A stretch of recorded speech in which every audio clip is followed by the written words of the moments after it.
আসসালামু আলাইকুম everyone, welcome back to my channel Alvi's kitchen. আশা করি আপনারা সবাই ভালো আছেন। আমি আজকে তৈরি করছি চিলি গার্লিক পন। আশা করি এই রেসিপিটি ভালো লাগবে। তাহলে চলুন দেরি না করে চলে যাই মূল রেসিপিতে। চিলি গার্লিক পন বানানোর জন্য এখানে আমি কিছু চিংড়ি মাছ নিয়ে নিয়েছি। এখন দিয়ে দিচ্ছি 2 চামচ কর্নফ্লাওয়ার, 2 চামচ ময়দা,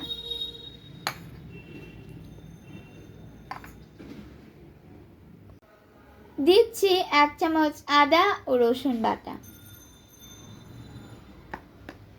দিচ্ছি গোলমরিচের গুঁড়ো, দিচ্ছি সয়া সস,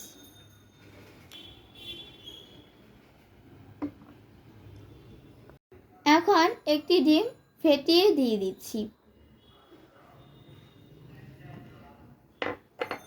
সবকিছু ভালোভাবে মেখে ম্যারিনেট করে নিব।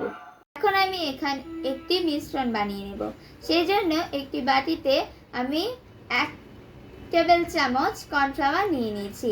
এখন দিয়ে দিচ্ছি 1 টেবিল চামচ ভিনেগার বা সাদা সিরকা, দিয়ে দিচ্ছি 1 চামচ সুইট চিলি সস,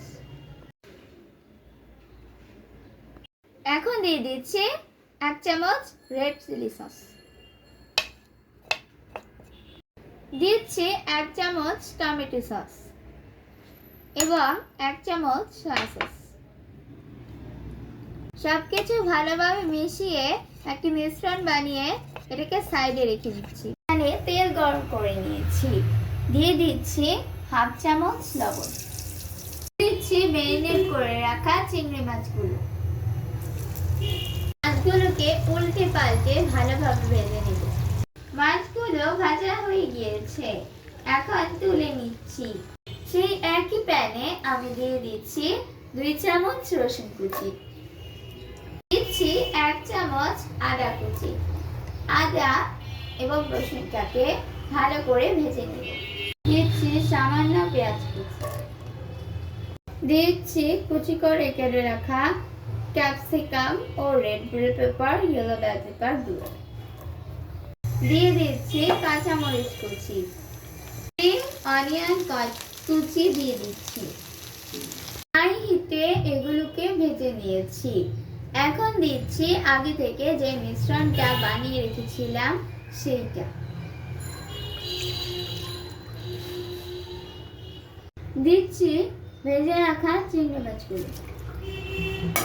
এগুলোকে এখন হাই হিটে কুক করে নেব।